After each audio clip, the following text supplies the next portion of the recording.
Warning! This episode contains foul language, discussions of mental health, and potentially controversial opinions about celebrities.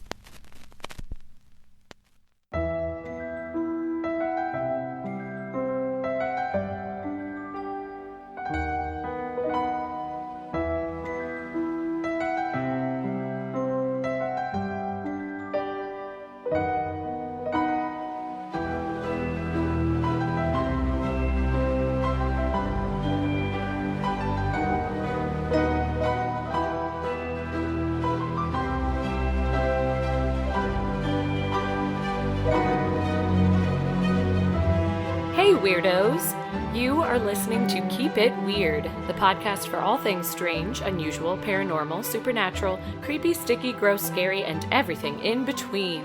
Each week, we sit down with a special guest and we talk about something weird. And this week, just the two of us, we are continuing on with your favorite topic and ours, conspiracy theories. Joe and Ashley led the way on our last episode with some fascinating conspiracies and a look into why we grasp so dearly to these theories. Tonight we will just get a bit lighter, we think anyway, as we tackle some more wild conspiracy and celebrity theories. So cover your laptop camera, grab your burner phone, tighten your tinfoil hat, and let's jump right in. My name is Lauren, and this is my beautiful co-host Ashley. Hi, weirdos. Aw. Put in beautiful so today. Sweet. It's just really feeling it. Burner phone. That's a good one. I was trying to think last week of. Well, I was trying to think oh man, what are some conspiracy nut? It was like tinfoil hat is line always the walls with newspapers. Right. And I always think of covering the laptop camera because my mom is a big proponent of that. She always has a sticky note after it. Yep, there you go. You too. It's like, why keep it open? Why allow people to watch you 24/7? If you knew how easy it was to hack into cameras, into the camera on your computer, you would cover yours too. Plus, I don't need anyone seeing me pick my nose. I know. I'm never doing anything flattering. No. Whatever. It's not like I'm nude. I'm just doing gross shit that no one wants to see. Whenever I see things of which FBI agent is tapping your phone? People just trying to kind of make a joke out of it, even if it might be true. I'm just man, the weird things that my FBI agent assigned to me has to listen to. I know, this or poor guy. Seeing me watch endless TikTok videos is really what he's doing. So that's fine. I feel like my FBI agent would have his work cut out for him because the conversations Joe and I have are I'll literally say something and I'll be like, I hope the NSA did not hear that because I'm going to be on a list. Yeah, I am a little more worried for you, I won't lie. And actually, I'm the most worried for Joe because he says a lot of things that could get him in, some deep trouble if someone was really paying attention. It's all right, though. It's why we love him. And your guys' episode was so good. Thank you. I mean, I could listen to you guys talk all day just because I love you both and the topic was fascinating. But I even told you this over text, was a little relieved that I wasn't on the episode only because of the vaccination talk and how angry it makes me. And it would be so hard for me to take any kind of middle ground just for the sake of getting the information out on the episode. I would have just probably been screaming the entire time because I cut out at least a page of my notes that was angry rants. Yeah, it's horrible. And I mean, I've always really had an issue with anti-vaxxers, but since having Wilder, I'm even more how would you not try to protect your child and protect your life from these things? Anyway, again, I didn't want to get into it, but no, you guys did Here great. We are. And Joe just went in, and I loved it. I was on the other end just saying, amen to everything he was saying, because it was all correct. I actually had to cut some of it. I'm sure you did. I wish I had saved the stuff that I cut as a little treat. I could have posted on the Patreon, if you want to hear a man curse. Right, endlessly. A lot. A whole bunch. Ooh. How was your dinner? How was your dinner? Oh my gosh. Did you have the prosciutto caprese? Girl, you know I had the prosciutto caprese. It was so good. It was so good. It was so good. I already love prosciutto with anything. Like, I will throw it on my cheese board. I will just shove it in my face on its own, whatever. But to crisp it up and put it in that pasta with the Alfredo and then a little bit of pesto on top, it was dreamy. I know. Am I salivating right now? It was so good. Guys, I'm going to shout it out again. We are not sponsored by Home Chef. We just both happen to use Home Chef and love Home Chef. And I do have, I just got another 3 boxes, like free boxes. So if you want to try it, or, you know, in these weird times are struggling to get food on the table and you want a free meal, or if you know someone you think might want a free meal, just shoot me a message. And I basically just plug your email in and you get a link emailed to you. It's super simple. So if you want to try Home Chef, I should check if I get those free boxes too, because I feel like, because I feel like I get notices all the time that are like, hey, refer friends and blah, blah, blah. So basically, if I look and I have that as well, then we can give away 6 free boxes between the two of us. So get excited, guys. Let us know if you want to try it. It's so good. And then we can gush about it. You can join us. We love to gush about our dinner. And it was creamy, but I didn't think it was overly creamy. That's another thing I wanted to add, is it was Alfredo sauce, which sometimes can come off a bit heavy, but I thought it was perfect. And it was that tablespoon of water. I know, it's the water, guys. It just really helped with the sauce. I also threw in some spinach. I took some liberties. We added some spinach to feel a little bit healthier. Not that it was horrible in the first place, but it was real good. Loved it. Loved it. Wish I had another bowl of it. Same. Before we get to the conspiracies, I got to give a huge shout out to our patrons. Whoop, whoop. Patrons. We do have a Patreon, guys. Patreon is the way we make money for the show, so you all don't have to listen to 15 minutes of ads every week. Yeah. It's a site that you can go to and donate $1, $5, or $10 to the show, and in return you get bonus material. Just to refresh, $5 patrons get a discount on merch and a newsletter every month filled with extra content and horror movie news and reviews and some real-life scary stories that don't make it into our LGS episodes. And $10 patrons get a bigger discount on merch, the newsletter, and a bonus hour-long episode every month. And like I said, that money all goes to our show and keeping us up and running and able to produce content for you every month. So we really, really appreciate it. We do. And we have some new patrons this month I'm very excited to welcome. We've got Nick Sutter Downs.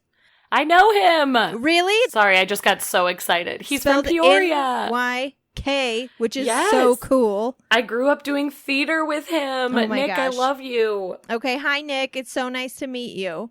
I'm sure I've talked to you online. We've also got Allison S. Hi, Allison S. Hi, Allison with 1 L. Ooh. Also very cool. And Allie Beth just bumped herself up a level and gets to start enjoying a ton of bonus episodes dating back to 3 years ago. Yeah, girl. Welcome. Yeah, that's also a huge plug for our patrons. Once you join or go up a tier, you get access to all the stuff we've posted. It's not I'll just get the episodes from now on. Nope. You get everything. Yeah, so if you're one of those, I binged the show and I'm all caught up and I have to re-listen to old episodes to get my fix kind of listeners, there's a way to get 30 to 40 more episodes of the show. Right. It's pretty amazing. Yeah, and that's all I had to say. Hi, patrons. Thank you so much for joining us and helping us out. Welcome. So you want to chat conspiracy theories? Always. All of the I love time. how you're like, we're lighter this week. And I was like, Are we? I know. I was trying to make people feel better. Mine is a little lighter, sort of. Well, yeah, it is. But I know definitely lighter than not vaccinating your children and killing thousands of people. That's more what I was going for. Is last week it was you guys were going in pretty hard, as well you should. It was a great episode, but I think both of us were sort of okay, maybe we'll focus a little more on the celebrity world, which can of course have a darkness to it, but it's celebrities, so we can have a little bit of fun with it. It's a little different. Mine is probably a lot lighter than yours, though. So I just thought this was such a fun theory, and it gave me the same, joy and pep as my Beatles conspiracy theory did. And I so enjoyed doing that episode and watching Joe die a slow death on the chair next to me as he listened to the horrors that I was listing off. Joe was legitimately furious. He was so mad. And like all of us at the end of the episode were like, was any of that legitimate? Probably not. But did we have a good time? Me and Ashley did. Joe did not. So take everything that I'm saying for what you will, but I think this theory has some interesting thoughts. So we all know about Britney Spears, right? We've all... Which part? I know. So we all know she's a person, first of all. Of course, we all love Britney. It's Britney, bitch. But lately, I'm not even doing her most recent conspiracy theory, but I just want to shout out to it. Lately, poor Britney has... because it's not a conspiracy. Not, yeah, it's real. We've all found out that she's like under this conservatorship with her father, and she basically has like zero rights to her own life, and it's horrible. But then to make it even worse, she's making these like cringeworthy videos online where it almost seems like even now her live-in boyfriend is in on the control, and there's been some really sketchy videos where it seems like he's like forcing her to do things, and she looks scared out of her mind in all the videos. So that's just what's going on today, but I think it's all a result of what she's been through her entire life and possibly being a pawn for the government earlier in her career. So that's what we're going to talk about today. Poor Brit. She has been through a lot. But did you know that she was once connected to George Bush during the Bush administration? No. Everyone pieces them together, Ashley. You're the only one. I'm just kidding. Nobody knew about this. Okay. So it's not huge news. It's actually funny how few articles I found on this, but I was like, hey, this information isn't nothing. So during the Bush administration, basically any time that something big was happening to George Bush, which was quite a bit, he had quite a job while he was in office and didn't do a lot of great things, messed up quite a bit. Also, the credit I will give him was had a huge task on his plate when 9/11 happened, and like that is not easy for anyone. So no, yeah, bad things were happening. It's one of those things that you can like criticize, and then it's like, what would you do in that situation? It's like, well, I don't know. I would have, and it's like, yeah, okay, so sit down. You don't have any idea. You can say no words, sir. Yeah. Take several seats. Yeah, so you have to give him that credit. But it was kind of a mess of an administration. But somebody got online and made the tie of basically anytime something really big happened to George Bush, it sort of got pushed aside in the news because of what was going on with Britney Spears. And it is a little crazy how many of these dates lined up. So I'm going to go into some of these. On January 5th, 2004... Bush, okay, so a year earlier, Bush had one of his guys named Scooter Libby. He was in the news because he accidentally blew the cover of a CIA agent named Valerie Plame, and everyone was calling it Plamegate because it was a huge deal. All these classified documents got out because of her name getting out, and yeah, there was a ton of fallout, and Scooter Libby was about to get indicted once we fast forward to January 5th, 2004. It was going to be a huge deal. Also, Matthew Broderick's character on 30 Rock, if anyone watched that show, was a spoof on Scooter Libby, and it was hilarious, but that's just a side note. So his indictment was coming up. Scooter was about to get in a whole lot of trouble. And lo and behold, the night before, the news is broken that Britney Spears married her childhood friend Jason Alexander in Las Vegas for exactly 55 hours. Everyone went crazy. It was splashed across all the magazines because people were like, whoa. At this point, Britney was kind of the pop star that had it all together. She was putting out albums, touring, being on every awards show. We all just knew her as like the Britney that worked hard. This was before... Was that her first marriage, or was she married to Kevin Fetterline before this one was first. Oh, so okay. That's another reason it was a big deal, because it was kind of like, I guess you could say the biggest thing since like the Justin Timberlake breakup that broke us all. So people were like, what the hell? And her friend Jason Alexander took to the news and was like, yeah, it wasn't just a booty call. It was just a friend calling me up and saying we should go to Las Vegas, blah, blah, blah. Just trying to say that getting married in Vegas was no big deal when everyone else is like, excuse me? Like, you actually got married. And divorced within 55 hours. That's not nothing to scoff at. But because of that news splashing across everywhere, the news of Scooter Libby did kind of get scooted to the side because Britney Spears truly just has that much power. So even though, yes, people do remember that story, it wasn't as splashed around because of that. So then 2 years later, April 2006, Bush's approval rating is at an all-time low. It's at 38%. And this is right around when Britney was seen driving with her infant son Sean on her lap rather than in a car seat. And later, maybe a month or so later, child welfare officials and the sheriff's department came to investigate an injury that Sean sustained from falling out of his high chair. So people, again, stopped talking about George Bush, his approval rating stopped being news, and it was all covered up by, why is Britney Spears such a hot mess? Why is she a terrible mother? And again, like every headline, even like the crawl on CNN and Fox News was talking about Britney Spears and her children. You know what was funny about that one is that it was April 2006. So I was still in high school. I still lived in Southern Illinois. And I remember when everyone was freaking out about the baby on the lap and stuff. Yes, in the car. And it's not like that was like a common thing where I'm from. Like, we know what baby seats are. Like, we know, you know what I mean? Like, we know how dangerous that is. But it was one of those things where I was just like, because of where I was from, I was like, why is the entire world making such a big deal out of this? Ashley, I'm so happy you said that because I was sort of in the same boat. I can't tell you how many truck beds I rode in. I was just going to say, like, we lived out in the country. We lived in the middle of nowhere. And again, this did not happen all the time, you guys. I promise. Like, there and never were even to belts. Me. But it was like one of those things where I was like, I don't get it. I mean, maybe an hour's worth of news could be devoted to this. Oh, right. But it was like weeks people could not stop talking about it. So again, it's like, yeah, this kind of goes along with the theory of like nobody can stop talking about Britney Spears when she is in the gosh darn news. So it was the biggest deal in the world.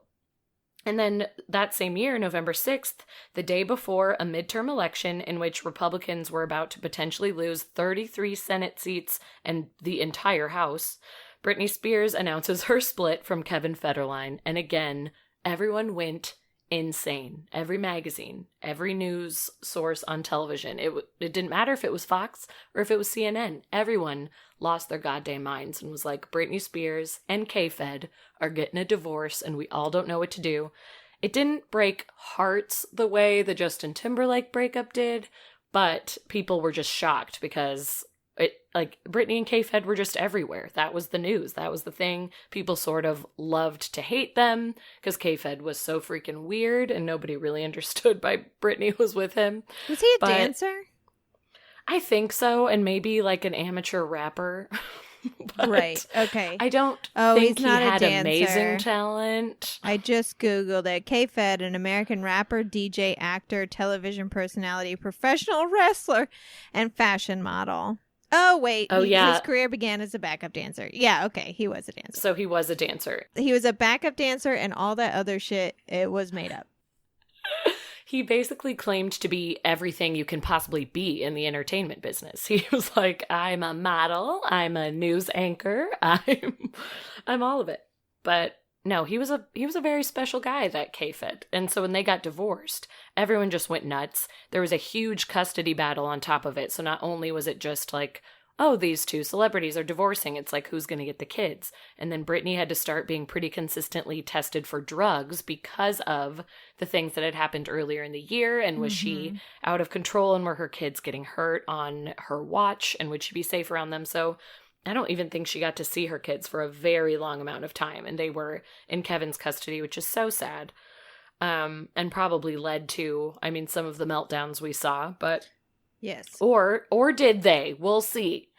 So then, February 2007, Bush announces the reformation of Al-Qaeda, and everybody goes insane about this at first when the news breaks, because they're like, hey, you're going to try and reform Al-Qaeda right now when you've been saying since 9/11 that you were going to hunt them down and eliminate them. Like, this was when everyone in America was riled up and was like, terrorists gone. Any country we don't understand, infiltrate and kill them all. Everyone was going crazy because they were so emotional about 9/11. Songs on the radio. Yeah, it was just like, go get them terrorists and kill them now. That wasn't how any song went, but you know what I mean. But it was, that was the message, basically. Totally. So for everyone who was supporting Bush and who had initially, elected him because of his ideals was furious because all of a sudden they're like, oh, you're just going to try and reform this group and like work with them? This is not okay. So people are starting to lose their minds.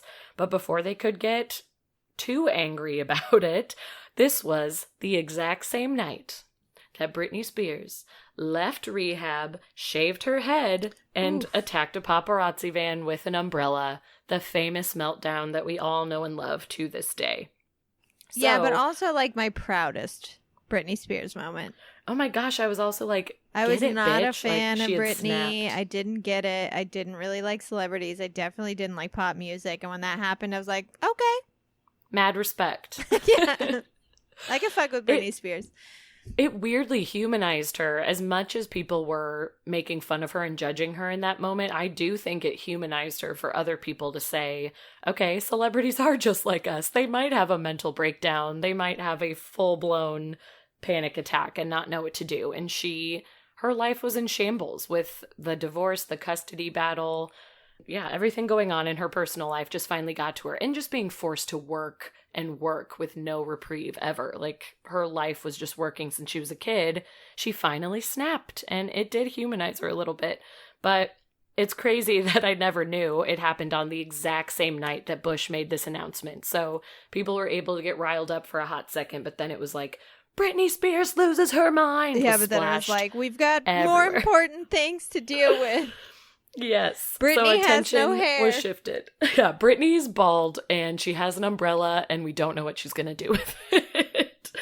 So we all lost our minds. Attention was shifted yet again. Then March 14th, 2007, Attorney General Alberto Gonzales admits, quote, mistakes were made in the firing of 8 U.S. attorneys who did not seem loyal enough to Bush. And that, again, looked really bad for the administration because he was going back on something that Bush had done with the firing and disagreeing with it and saying, I'm going to speak out against this. We did make mistakes. Specifically, George Bush made some mistakes. So it's not looking good. Everyone in the Bush administration, as per usual, starting to look like a hot mess, getting a lot of judgment from the people. But that very same day, it was announced that Britney found a new romance in rehab with a musician named Jason Filyaw, who I looked up and is doing like absolutely nothing this day. But I think maybe at the time he was a little more famous. I'm not sure. But yeah, I don't people recognize just that name. No, not at all. If you Google him, there is not much. But he was an amateur musician, and it was just big news that since the Kevin Fetterline split, she had found a new man, and it was in rehab of all places. So again, splashed across everywhere. Everybody went nuts, and the Attorney General news kind of got slipped under the radar again, so we could all focus on our pop princess. And after that, Britney drama actually slowed down around the 2008 election. Isn't that convenient? Either because this was also when she got put in her conservatorship under her father's watchful eye 24/7. So, I mean, there is a logical explanation. Her life changed drastically when her dad became her conservator. But also, was it because her services were no longer needed from George W. after the election? You can decide what you think of that, but it is interesting that as soon as that presidency was over, we didn't hear much for a while. So, conspiracy theorists, of course, also like to point to that some years later, when Fahrenheit 9/11 came out, that Michael Moore documentary, Britney Spears actually makes a cameo in it and speaks very positively of the president when somebody asks her if she agrees with the decisions he made and if she supports him. And she comes forward saying, of course I support him. I think he's our president and we should always back what he does. We have no idea what it's like to be in his shoes, yada, yada, yada. She goes in like very unwavering support for this man. So again, even though things had been kind of done and over for a little bit, people saw this documentary and were like, oh, see? She was totally in his pocket. She was totally in an alliance with this man. Why is she being so supportive of him? It feels very out of the blue otherwise, unless you look at all the other connections. But then a lot of the non-believers like to come forward and find a big hole in the theory. If you're going to go down all of Britney's scandals showing up at the perfect time, then why on earth did her and Kevin Fetterline ever release their terrible reality show in 2005 called Britney and Kevin Chaotic on UPN? Because it was a dumpster fire. Entertainment Weekly called it career suicide by video cam. And pretty much all critics hated it. And it was released in 2005 when nothing really scandalous was happening in the White House. And the only thing going on at the time was a story about how George W.'s life had been threatened by a Russian man named Vladimir Artunian. And that would have been a news story they would want to come forward. So there'd be no reason to brush that under the rug. So why would the reality series need to be released? And there goes the theory, is what the non-believers are trying to say. Because apparently I never watched the show, but if it was just that bad, they would have released it at a better time, I guess, to be a distraction. So that is one of the ways people are trying to find a big old giant hole in it. But I don't know. I'm still kind of on board. And the reason I'm on board is because of this next little portion. Maybe she didn't realize she was working for Bush. Yeah, that's what I was going to say. Like, I doubt that she would have been privy to that information. Yeah, exactly. I don't think Britney was actually on the inside. Like, yes, these things could have been happening for a reason at the same time, but there could have been some kind of control that was not Britney's under it. So I say to those people saying, well, why did she release the reality series at this random time? Well, that's because she just wanted to, and Britney was sometimes allowed to be her own person. But what if sometimes it could be turned on and off when she was an operative for the government? Maybe like she was being mind controlled by the Illuminati. Oh, jeez. So hear me out. The Illuminati can supposedly control everything in their own way. I mean, if we really dig into them, which I know we're going to in a little bit, but if we really dig in, they have so much control, and a lot of it goes through high-positioned celebrities who can make things happen, especially with the government. So it is believed that there's kind of a co-production, a little co-team of the Illuminati called Project Monarch that can brainwash people, usually celebrities and usually women, into being their little super soldiers. And it is believed that possibly Paris Hilton, Anna Nicole Smith, Amanda Bynes, and Britney Spears were involved in this because they were subjected to being child stars. They were in the limelight. They experienced some trauma and were then vulnerable enough to kind of go along with Project Monarch. So it is believed this could have started back in the Mickey Mouse Club where Britney got her start. Any of these kids were in a position to be brainwashed or to believe anything they were told at the time, so it could have started very early. Also, Britney's first tattoo in her teen years was of a butterfly. So just saying, Monarch. There it is, guys. And if anyone remembers, during her meltdown in 2007, she also temporarily adopted a British accent, which people are now pointing out could have been part of her conditioning and being able to maybe become a super spy and travel to other countries, and she could disassociate and become these different people. And maybe that's why she got this British accent. Also strange, her friends would say she would talk in a British accent for like certain phases, certain amount of weeks or even a couple months, and then she would kind of snap out of it and say she didn't even remember talking that way, which also seemed very strange, as if she was, you know, being turned off and on of some sort of personality. Right. So that was pointed out several times, which is quite bizarre, but you could also just point to, hey, she was having some mental health issues and what have you, but nothing to scoff at for sure. Also, Monarch victims are known to have handlers or people who are responsible for triggering their operative personalities and getting them into gear to do a job. And so then you'd say, well, who was Britney's handler? Well, around 2007, 2008, she had a manager named Sam Lutfi, I believe. Yeah, Lutfi. I misspelled it in two different areas. Oops. But he was with Britney during all of the big public meltdowns. And apparently in 2008, after everything was starting to clear up and she became a part of the conservatorship, they got a restraining order against him because the family just completely did not trust this guy, said he was always giving Britney bad advice, believed that he was maybe even drugging her to give her the energy and ability to work so much and go on tour and basically just be nonstop. They believe maybe he was giving her stimulants and all kinds of different things. So the family got him out of their lives. And then shortly after, it is believed that he went and worked with Amanda Bynes, who also had a very famous breakdown just a few years later. So this guy doesn't look great, and he also doesn't have a ton of background available online. There's little known about him other than he claims to be an independent media production professional, which is a crazy vague title. And could mean so many different things and make it easy for him to slip in and out of jobs in Hollywood. So this guy's super sketchy. He's worked with a couple of ladies who have had some breakdowns, and it's easy to say this guy could have been the Illuminati operative that was working with Britney to make all of this happen with George W. Bush. And I rest my case. I was going to say, the one thing that stood out to me is when you listed the women that supposedly were a part of Project Monarch, and every single one of them basically have fried brains. Yeah. Like, I don't know a nicer way to say it. Seem to have lost it. Yeah. It kind of just seems like their brains have been completely scrambled. If you've seen Amanda Bynes lately, but she has 2 face tattoos now.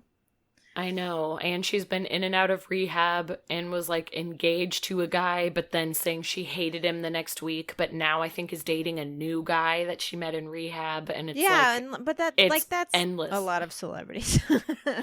No, that's true, but yeah, the face tattoos and the way she's behavior, dressing now, and yeah, it all seems very erratic, and that's more what I mean with the engagement and like the different dating is it all happened in what felt like a 3-week period, but she was acting like it was completely normal on her social media. And I don't know, the way she addresses people in her Instagram videos, it feels like you're not even watching Amanda Bynes. It's eerie. It's weird. And Britney is the same in her videos. Like if you go on her TikTok, it's really difficult to watch because you're just like, who is this? This isn't even Britney Spears. Yeah, it's horribly sad. I can't even sit here and make fun of either of them because I feel like they're both going through something horrible. But it's also bizarre that they were both child stars and both dealt with this same kind of creepy manager. And yeah, it's worth saying, hey, maybe something's going on. I don't know if they're government operatives, but something is weird. Yeah, and I don't know if the mind control... I mean, we all know that the government has effectively done mind control. Like, it is a thing that they've experimented with and they've made happen. Yeah. Whether or not they've actually used it in the field, if you will, who's to say? Like, how will we ever know? We won't know until, like, any documents are declassified. Would they do it on someone as high profile as a pop star? Probably not. But, like, the thing is like, they don't have to be mind controlled. It could literally be, like, young women, and Britney Spears, like, God bless her, she's never been a real thinker. She's never been, like, a super, like, intelligent person. Totally. And so it wouldn't she even could be swayed pretty easily. Yeah, so she could be swayed so easily. So if like someone offered, say, her childhood friend that she married randomly for 50 hours, if someone offered that guy, like, hey, if you ever say you have to sign this NDA, you can never, ever, ever tell someone you did this. If you do, it's punishable by fucking death. We'll kill you. Yeah. Also, here's $1 million.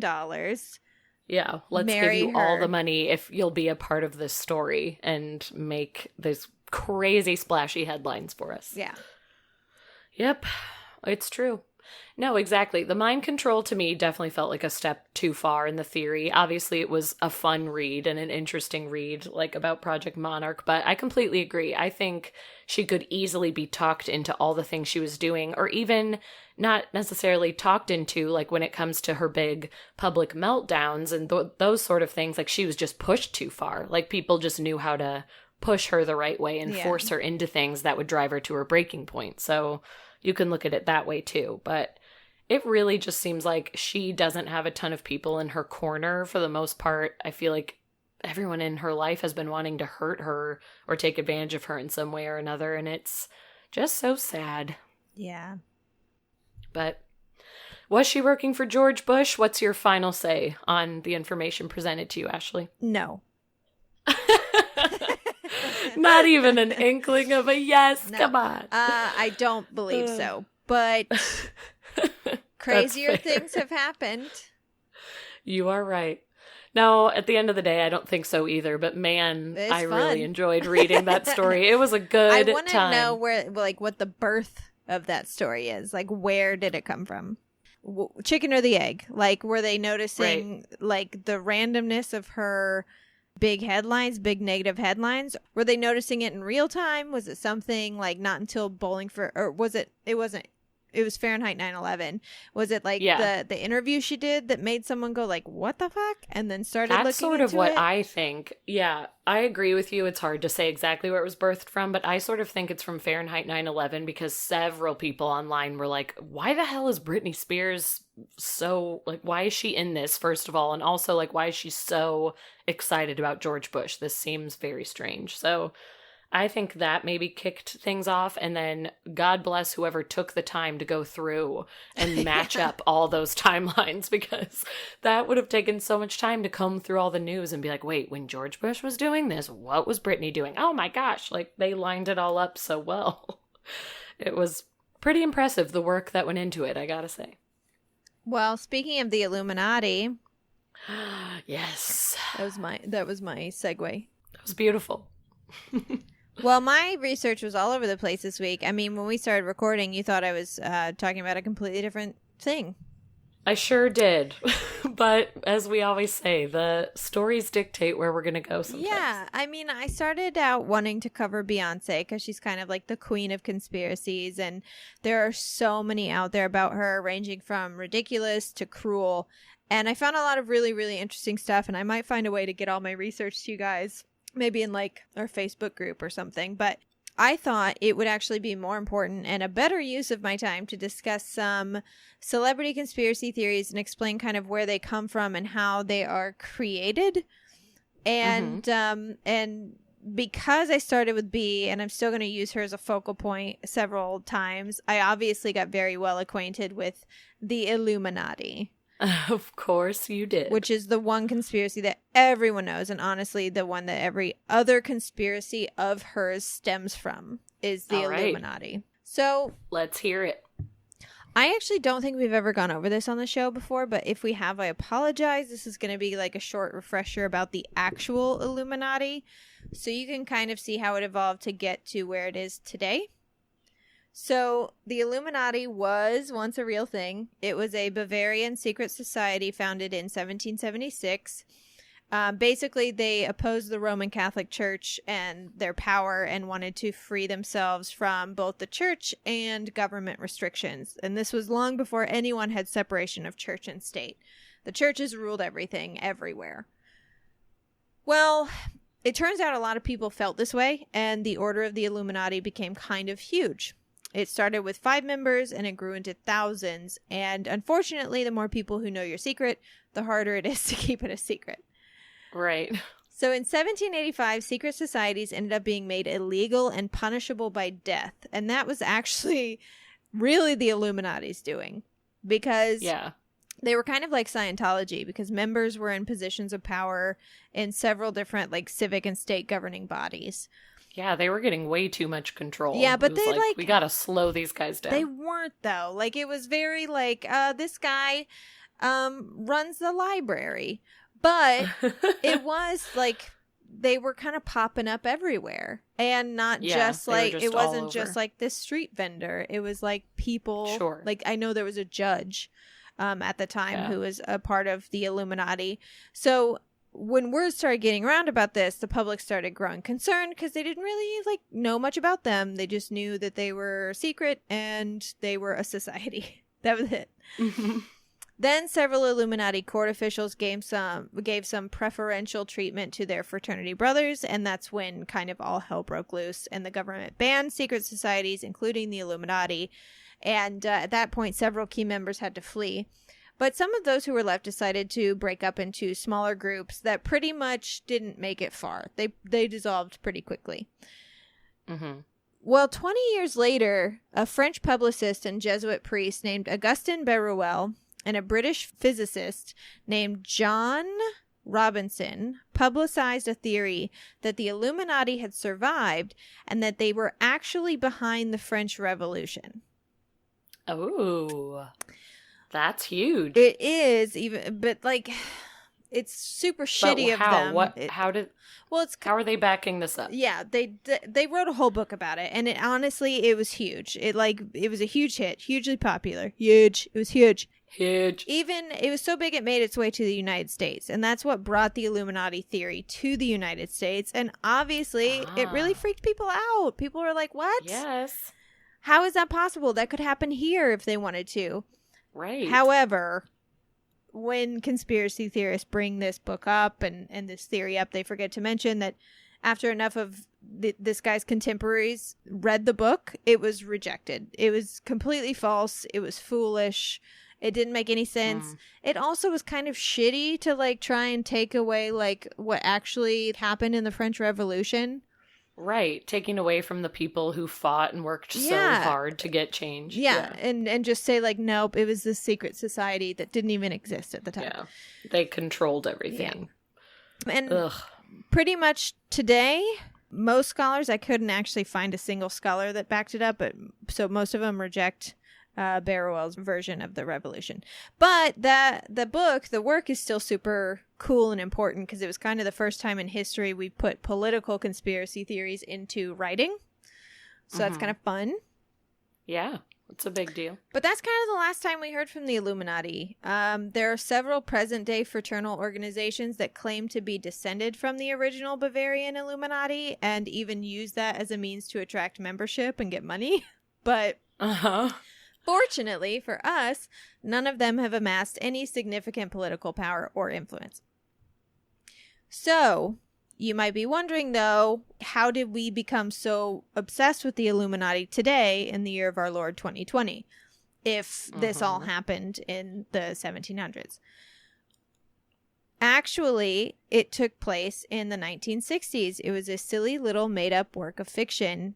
And it basically, back in the, summer of love, when everyone was on drugs and fighting the system and living free from the government and religion, there was a small book called Principia Discordia, and it was basically a parody text for a parody faith. They made up a religion. Oh, geez. Called Discordianism. And their movement is in quotations, because again, it was not real, was to cause civil disobedience. And the Discordians decided that the world was becoming too authoritarian, too tight, too closed, too controlled. And the way they wanted to shake things up and cause chaos was by spreading disinformation. And the way they wanted to do that was through all kinds of ways, like counterculture, the mainstream media, graffiti, celebrities. And they decided initially to do that by spreading stories about an old secret society called the Illuminati. The writer of the book was actually a writer for Playboy magazine. Oh, goodness. And what him and his partner did was they sent fake letters from readers talking about the secret elite organization called the Illuminati. And then they would send in more letters to contradict the letters they had just written. So what their goal was, and what they theorized would happen, was that if you give enough contrary points of view on a story, ideally people will start to look at these things and think, hang on a minute, can I trust how this information is presented to me? Right. And we're seeing that a lot today with COVID. Yeah, that's happening all the time around us with COVID. You can't trust the mainstream media. You've got the CDC telling you to wear a mask. You've got the World Health Organization telling you to social distance. And the president of this country basically saying, don't worry about it, it's going to go away. So people... You're hearing so many different things, and that's why it's become political, because we're all being pulled in different directions depending on which news show we watch. Yeah, no one knows who to listen to, and exactly, it's causing all kinds of drama, and it's causing violence, and it's causing death, which is crazy. So... yeah. Anyway, that was their ideal outcome. What they wanted to happen was for people to kind of wake up to reality and to the fact that they were being manipulated to buy and to procreate and to fall in line, etc. They were a little bit... yeah. They were anarchists, basically. Yeah, right. So this is kind of crazy and cool. The Illuminati, a myth, then skyrocketed. But it was all for fun. Like, no one, I'm sure a couple people believed it, but most people were, like, in on the joke. Yeah.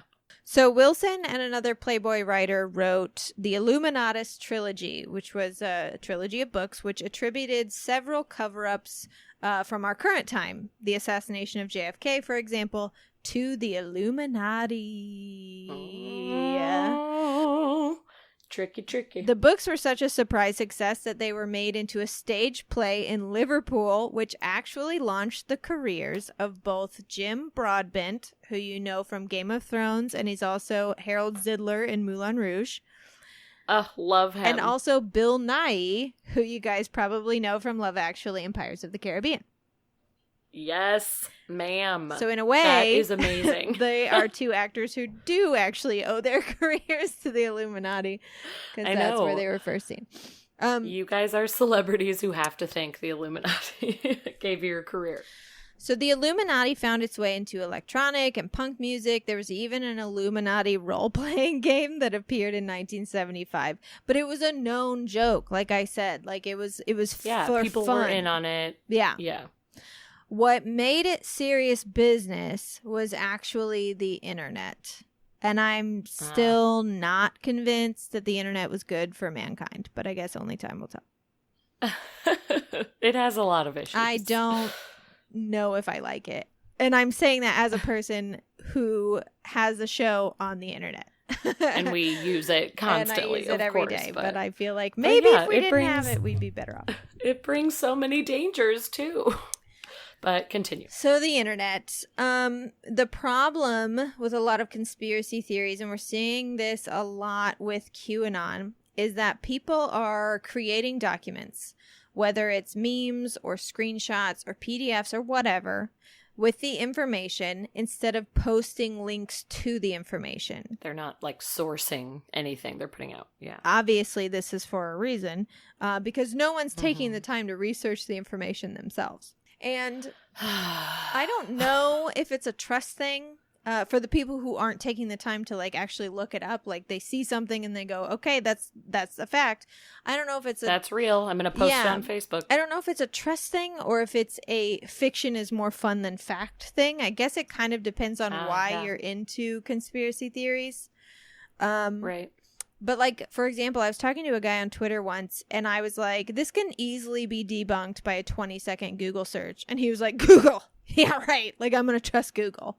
And it was like, fucking, what? It's Google. It's Google. It'll bring up sources from every side of the argument so that you can correctly form your opinion, you big old dummy. And I was like, use Yahoo then. I don't give a fuck. But like, search for like, you can use multiple sources. I'm not saying like use Google and click on the first one because that's the one. Exactly. Like, but read about But that's called actually doing research. Because I was going to say I got in the same argument with someone on Facebook who claimed they came out with some stupid QAnon theory and said, I did the research. And someone came back at them and was like, what do you mean by research? And I'm like, well, I read this article and they sent it in and it was a super biased, crazy, not credible source link. And so then I came in and sent like 5 links and was like, hey, here's some things that are arguing the other point. And it's like, I'm not saying that these are 100% correct, but just read something else for a second and listen to these other people so then you can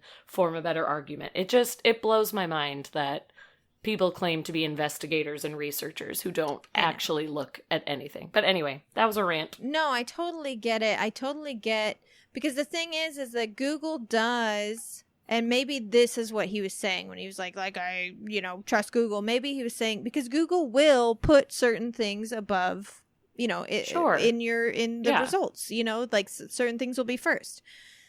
Yeah. And it most of the time has to do with you and the sites that you read, but sometimes it has to do with like which site is getting the most clicks. It has to do with like analytics and shit.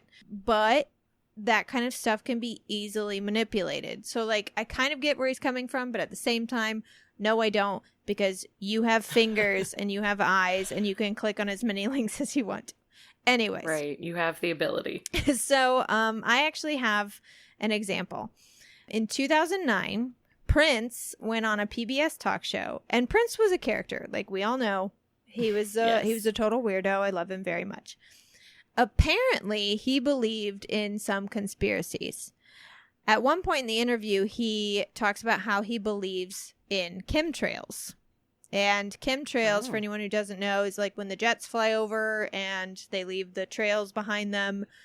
Some people think that in those trails are anything from like mind control, droplets, I don't know, mind control drugs, or like sterilization, you know what I mean? Whatever. Yeah. Like they think shit's in there. It's something weird. It's been debunked a billion times, but it's fine, Prince. Yeah, it's false. He actually said in the interview that when he was a kid, he loved seeing the condensation trails after jets flew over, but that he started noticing when several jets would fly over and produce these condensation trails that everyone in his neighborhood would start fighting. Which is like... Oh my gosh. Okay. Oh boy. But a conspiracy theory came out of that conspiracy theory, and that is that Prince was killed because he was talking about chemtrails. Oh, but damn. So he did this interview in 2009. He passed away in 2016, 7 years later. Yeah, it was much later. So if you Google Prince chemtrails and you scroll through, you know how like Google, there will be like links, and then below the links are a little description of what's in the article. Yeah. If you look at those, there was one, for example, the description read, Prince was found dead a few days later. It was the chemtrails. Chemtrails are a popular conspiracy theory, yada, yada, yada. But if you actually take the time to click on the link and read the article, those sentences, Prince was found dead a few days later, and it was the chemtrails, are in completely different paragraphs, and they're not related to each other whatsoever.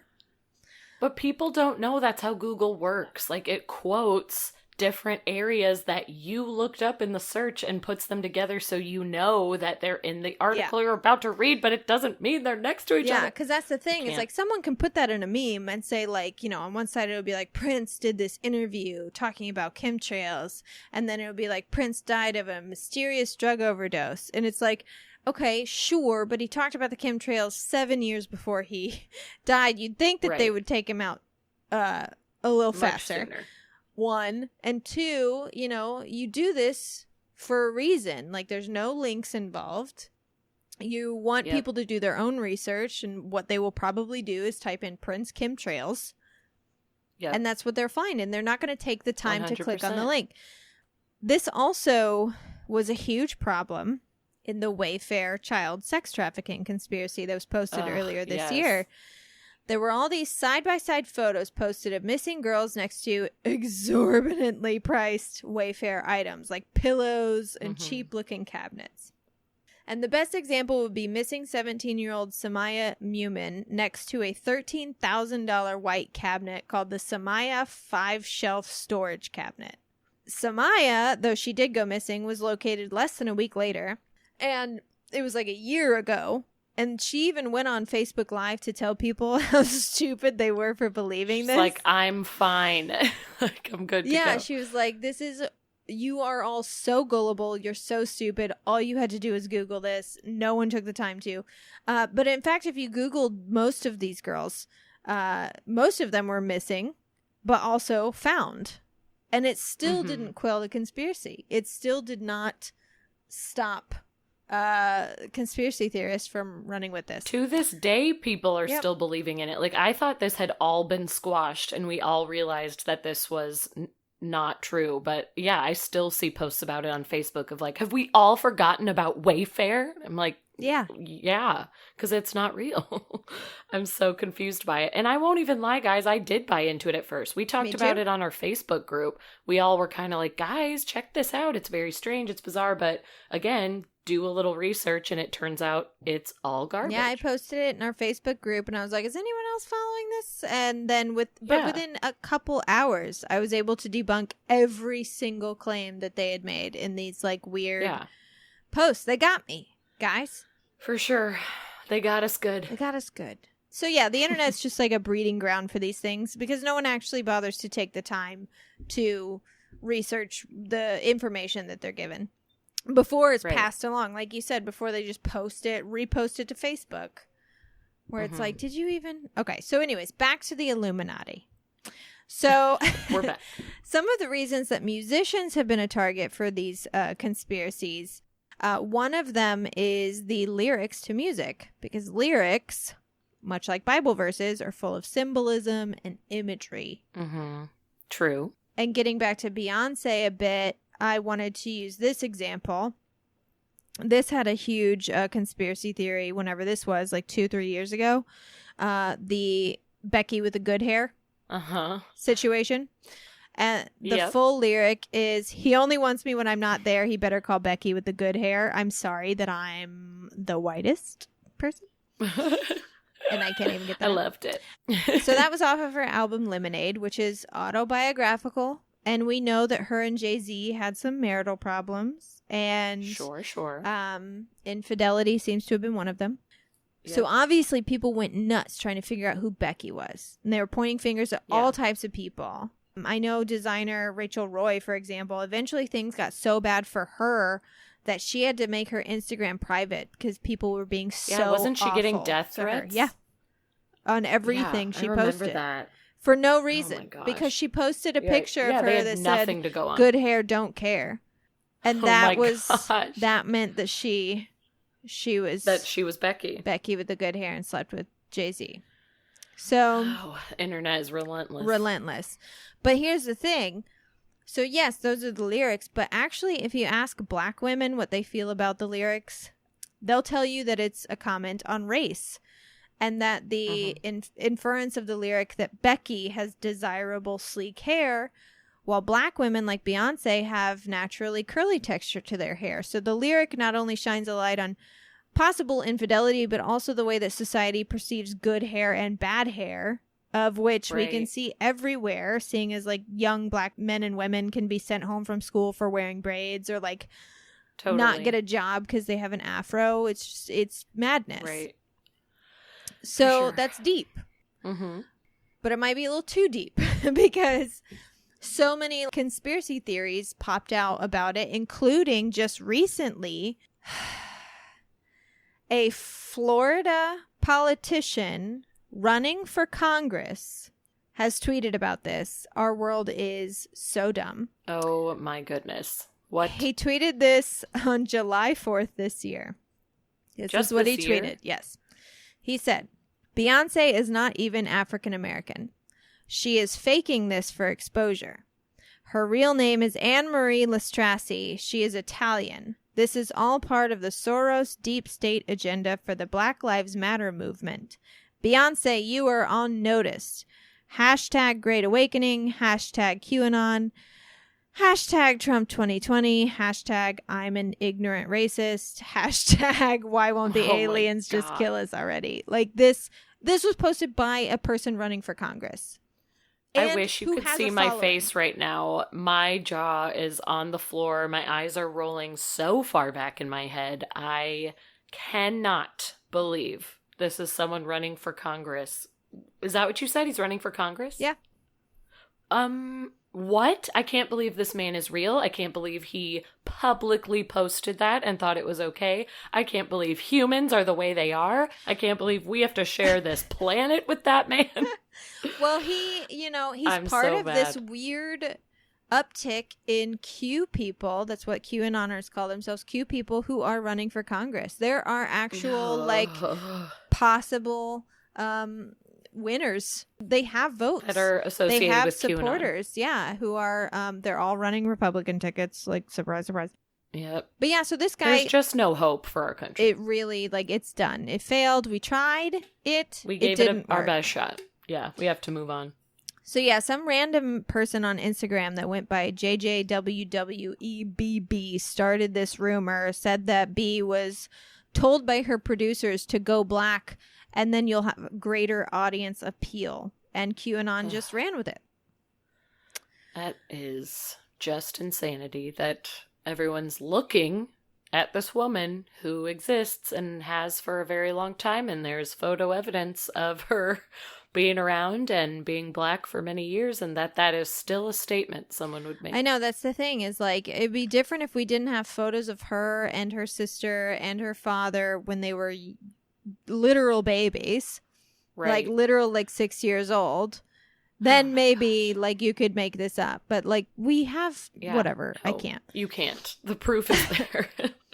So lyrics are a big part of it, especially now that she and plenty of other artists are starting to throw little things in there literally just to mess with these people, which is hilarious, but also at the same time it's like, can we not? So, right. But the lyrics obviously weren't what started the Illuminati theory. What started the theory is actually imagery. Beyoncé uses a lot of religious iconography in her performances and videos. And to anyone who's a fan who actually watches it, it's basically a play on Beyoncé being a modern musical goddess, which she is. Yes, she is. Symbolism isn't only found in lyrics, it's found in album art, it's found in clothing, jewelry, you name it.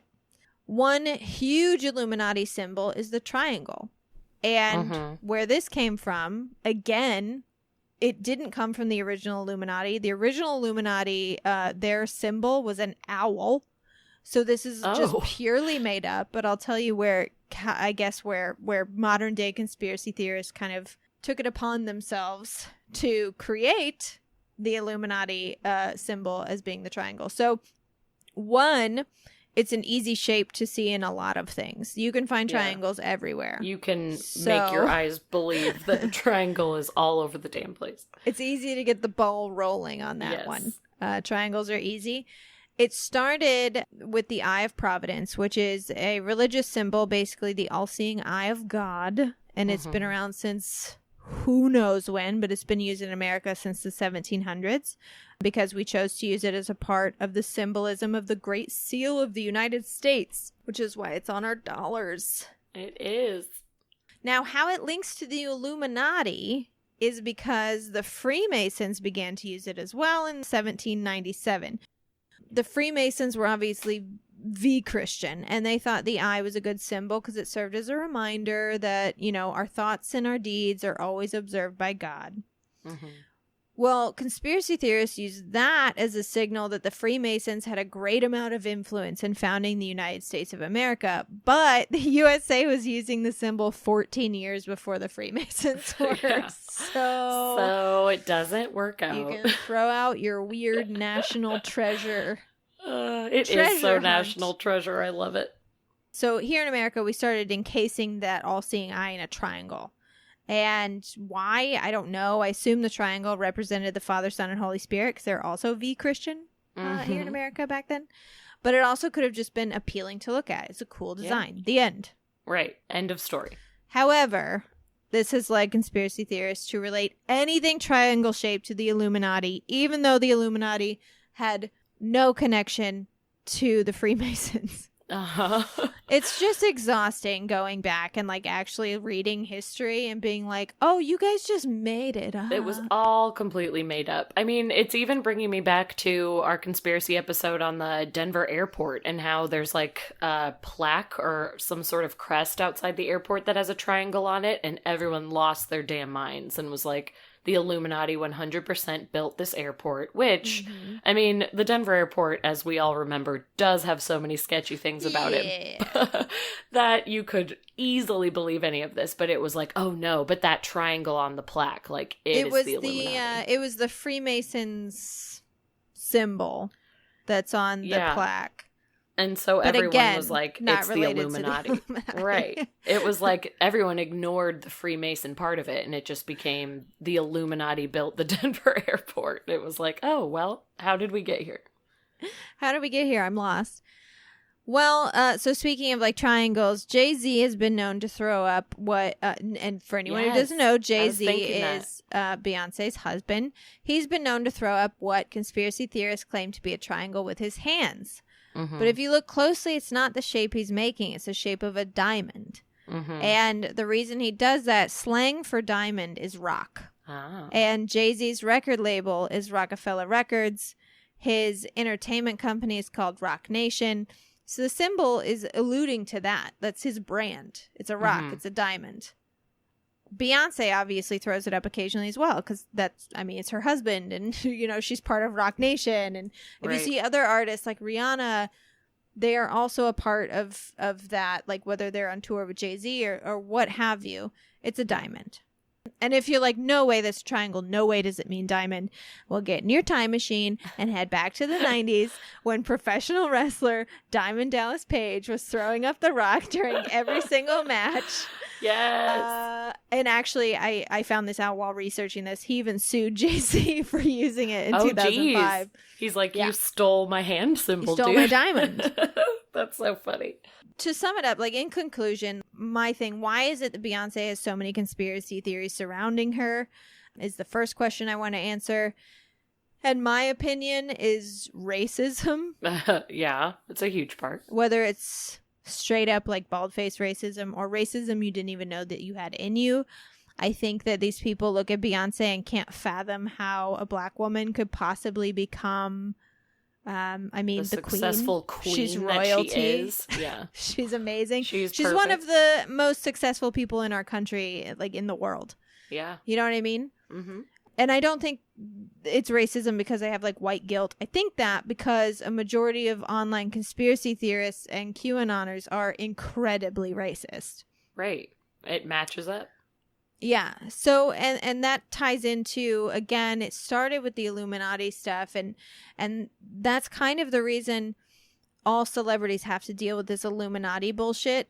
And it's because they live in a different universe than we do. Mm-hmm. And we can't relate to them at all. Yeah. Like the amount of money and power and how glamorous their lives are. Yeah, that it's hard bizarre, for us to connect. We can't connect with them, and that, like, I can't believe itness is what lends itself to bizarre things like the reptilian elite. Totally. I actually read something, and I wish I could remember where I read it. It was a long time ago, that basically said the thing that ties all conspiracy theories together is power. Mm-hmm.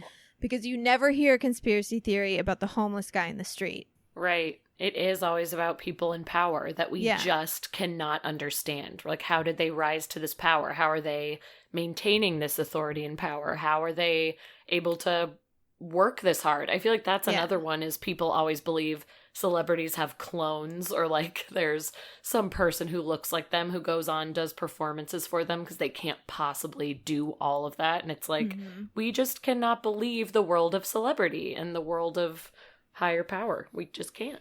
And it's not even like celebrity. I mean, think about high school. Yeah. The rumors, the like nasty rumors were always about the popular kids or the teachers, the people that held the power. Like, that is no true. one told rumors about me. No one would care. Like, no one's gonna like. Nobody went through the trouble. Yeah, no one's gonna bother. Yeah. Conspiracy theories, like Joe was talking about last week, in a lot of ways shine a light on genuine fears and anxieties about social problems. So, especially in this moment, but even in the last decade, we're struggling to get by week to week. Yeah. Jay-Z and Beyonce will never struggle financially, nor will their children, nor will their grandchildren. And that's just not something we can relate to as people. I can't even wrap my head around that how much money they have. It is pretty wild. Yeah, and just thinking, like, there's no way they could have amassed that fortune honestly. Yep. Something has to be behind it. Well. Nope. Or they just worked their little buns off. Yeah, or they just worked really, really hard and happened to be crazy talented. Yeah. I was but like, people Beyonce is so talented. Can't believe that. Yep. And that's why this Illuminati stuff. But am I saying that that's ridiculous? The Illuminati doesn't exist anymore? That's a ridiculous... No. Right. Because that would make a lot of sense. It would actually make more sense that the Illuminati did exist than they didn't exist. Yeah, the problem is there's absolutely no way that the Illuminati exists. I mean, you think about what's that secret like dinner that happens every year? The Bilderberg meeting. Bilderberg. I was like, that's the first thing that came up. The Bilderberg meeting? Yeah. So it's an annual conference established in 1954 to foster dialogue between Europe and North America. It's a super secret meeting that takes place, and there's a lot of elite politicians that attend, and you know, billionaires that attend, and occasionally famous people that attend. That, to me, is... like, we should call them the Bilderbergs. Instead of the Illuminati. Yeah, because like that's a real thing that we can be afraid of. I mean, it's sort of like the whole that's like something that we don't understand. Yeah, that's the whole thing, right? That I don't quite understand about these conspiracy theories that are happening today with like, oh, it's the Illuminati. And it's like, well, what? I think it's probably the Bilderberg group. Right. You know, or I it's think like they're more likely behind it. Yeah, it's like Chrissy and John Teigen are pedophiles and they were friends with Jeffrey Epstein and Ghislaine, whatever, what have you. Maxwell, and it's like, yeah, but there are actual photos of Trump with them. Right. Why are you pointing at Chrissy Teigen right now when there are actual photos of Trump with Jeffrey Epstein countless times? Yeah, and it's like, no. Trump he's the savior. And it's like, but where's the reasoning? There's no reasoning. That's the one thing that I'm like, I can't get it. I don't understand with you guys. Like all these innocent celebrities who are just trying to tweet about their favorite recipes and surviving quarantine are being attacked when Donald Trump came forward and said that he has always respected and liked Ghislaine Maxwell when she was getting arrested. Like he didn't even have a bad word to say about her. And QAnon and most of the Republican Party, sorry to say, was silent. And nobody was like, isn't it weird that Trump is like kind of saying he likes this lady? Like nobody cared. It was just like, nope, Trump is basically Jesus Christ and Chrissy Teigen needs to burn in hell. It made no sense. I can't understand it. Well, because that's the thing is like thinking that Trump was involved in Jeffrey Epstein stuff. That is a conspiracy theory. And that is a conspiracy theory that I understand. It's got juice behind it. It's got, it has things that make sense to support it. There are photos. There are articles you can read. There's a history there. And to shove all that aside and to go with this other conspiracy theory that literally was made up out of thin air, I can't wrap my brain around it. I don't get it. It's baffling for sure. And I also have to point out the adorable sentence that you uttered earlier of Chrissy and John Teigen instead of calling him John Legend. But also like they're Chrissy and John Teigen. They are. He's definitely like, it's Chrissy's husband. I'm sorry. Like, no, what does he even do? It was so adorable. Chrissy and John Teigen, guys. That's so funny. I'm going to tell her about it. We're basically best friends. You are. She's one of those people, though, too, that like those celebrities that like you feel like you're friends with. Oh my gosh, yes. Because you read so much of their Twitter that you're like, we're friends, right? I know. I feel like I've read every tweet she's ever posted, and I'm like, I fully know who you are, and feel like I'm sitting in your living room with you, having a glass of wine. With celebrities too, and I'm trying to think of one. Oh man, I'm not gonna be able to either. There was some celebrity that I ran into at a restaurant, and I had seen them in so many things. Damn it! Okay, I'm gonna edit in the name here. But you saw them at a restaurant and felt like you could walk up and I legitimately almost was like, hey, like I almost did that because I was so convinced that they were my friend and I was theirs. I've been there with, I mean, you know me, it was a reality star because I love trash reality. It was a cast member from Vanderpump Rules who she's actually currently under fire for being racist in the past, so my love for her has gone down a little bit, but her name is Stassi, and the credit I will give her is she is like the best character on that show. She's such a bitch. She's so feisty. It's great. So I'd watched so much Vanderpump Rules. I had stalked her Instagram and her Twitter countless times that I saw her at this restaurant and legitimately felt that I had the strength in me to just stand up and walk over to her table. And I had to like kind of slap myself across the face and be like, Lauren, sit down. You don't know her. She'll probably throw water in your face. Like, sit down. But I was really close. I really wanted to say hello. I bet that happens to celebrities, though. I guarantee they have people that come up to them that are just like, hey, oh my gosh. And then it's like, hey, I'm sorry, I just treated you like I knew you. I know. It's like, it happens all the time. That's sort of when you put your life out there like that, you'd think. Anyways. Well, yeah, I I feel like I don't need to read my second story. I'll keep it in my back pocket, but listeners, I do have another conspiracy theory that's a little more serious. It was supposed to be more on last week's episode with Ashley and Joe. It's more fitting for that one, but I'm just going to save it for a future episode. I was telling it's a good Lauren one. Earlier, because I haven't heard her story. We'll do some sort of Helter Skelter episode or something this month, and we'll throw it in so you guys will get to hear it too. Yeah, for sure. But that is all the time we have this week for Keep It Weird. Thank you so much for tuning in and listening to our show. We love you. We love so you much. Thank you to our listeners who have been reviewing our show on iTunes and making sure we remain a 5-star podcast. You're all amazing.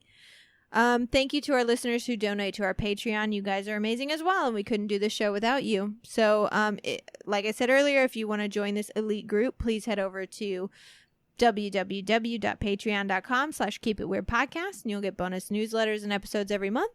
You can also support the show by following us on social media at Keep It Weirdcast on Instagram, Twitter, and Facebook.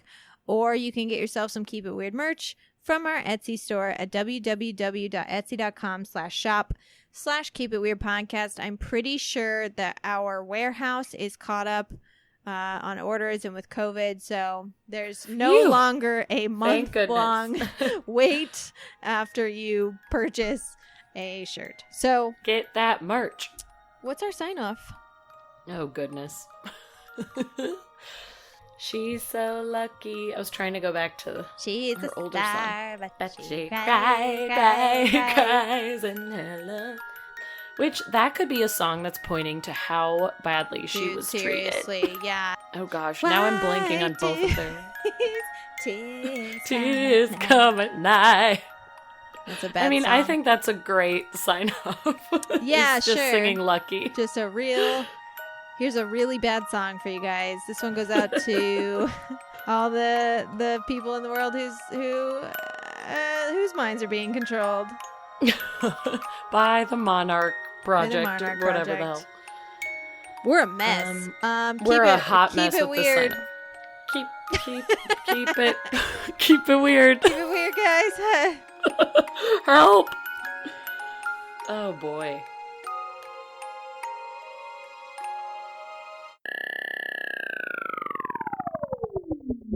It's Britney, bitch.